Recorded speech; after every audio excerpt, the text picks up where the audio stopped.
Saudara-saudari terkasih, setiap saat Tuhan menginginkan adanya pembaharuan cinta di antara umatnya dengan Dia. Setiap hari Tuhan menunggu kita untuk berbicara, berkomunikasi satu sama lain. Dan dalam perjumpaan itu selalu hendaknya ada semangat baru untuk mencintai di antara pihak Allah dan pihak manusia. Demikianlah Yosua dalam bacaan pertama tadi mengumpulkan seluruh umat Israel.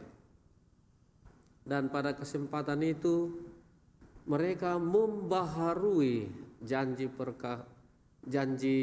kesetiaan mereka kepada Allah.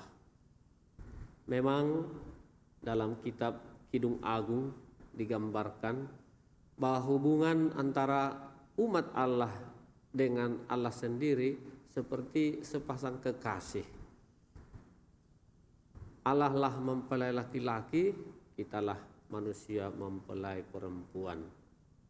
Maka dalam pembaharuan kasih yang dibuat oleh Yosua itu, dia menampakkan kepada bangsanya Allah yang menyejarah, Allah yang historis, Allah yang hadir dalam kehidupan umatnya. Bukan Allah dalam hayalan-hayalan, dalam ilusi, dalam cerita-cerita bayangan, tapi Allah yang hidup dalam sejarah nenek moyang mereka, dalam diri Abraham, Ishak, Yakub, dalam diri Musa. Yosua mengangkat karya-karya agung, mujizat-mujizat Tuhan yang telah ditunjukkannya. Mereka adalah sesungguhnya bangsa yang lemah, tetapi karena kekuatan Tuhan mereka diberi tanah terjanji, diberi berkat rahmat. Digambarkan tadi ladang-ladang pohon anggur dan zaitun yang tidak mereka tanam, tapi mereka tuai, mereka makan. Itulah tanda dari cinta Allah kepada umatnya. Sekali dia mencintai, dia terus mencintai.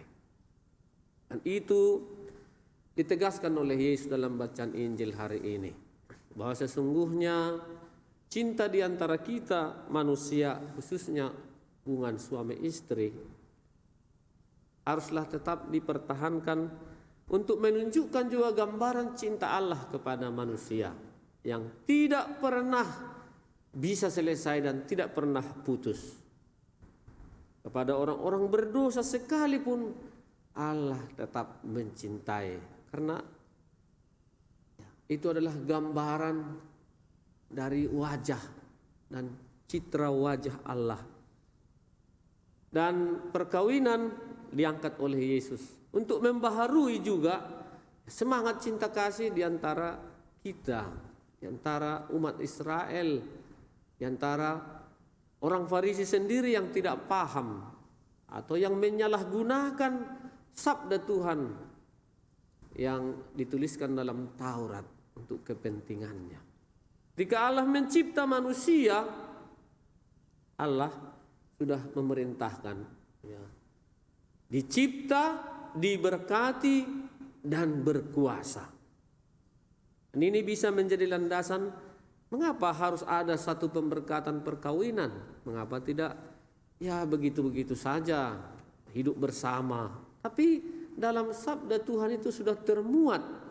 Ketika manusia dicipta, dia diberkati. Dan itu menunjukkan bahwa hidup perkawinan, hidup bersama adalah bagian dari rencana, bagian dari kehendak Tuhan bagi kita. Supaya apa? Supaya berkembang biak, meneruskan proses penciptaan yang sudah dimulai oleh Allah. Manusia menjadi teman, sahabat Allah untuk meneruskan, merawat, menjaga, memanfaatkan semua ciptaannya demi kemuliaan Tuhan dan kebahagiaan manusia. Dan berkuasa, menguasai dalam arti bukan untuk merusak, tapi untuk menata supaya menjadi lebih baik. Dan apa yang dikatakan oleh Yesus dalam Injil hari ini, sebab itu pria akan meninggalkan ayah dan ibunya dan bersatu dengan istrinya, sehingga keduanya menjadi satu daging. Menjadi satu daging adalah suatu proses di mana kedua belah pihak memilih untuk hidup bersama atas dasar iman kepada Tuhan. Di dalamnya ada komitmen. Dengan ini mau dikatakan bahwa perkawinan bukanlah lembaga manusia saja, lembaga sosial saja, tapi perkawinan itu adalah lembaga rohani. Dan karena itulah Allah lah yang mempersatukan kedua mempelai itu.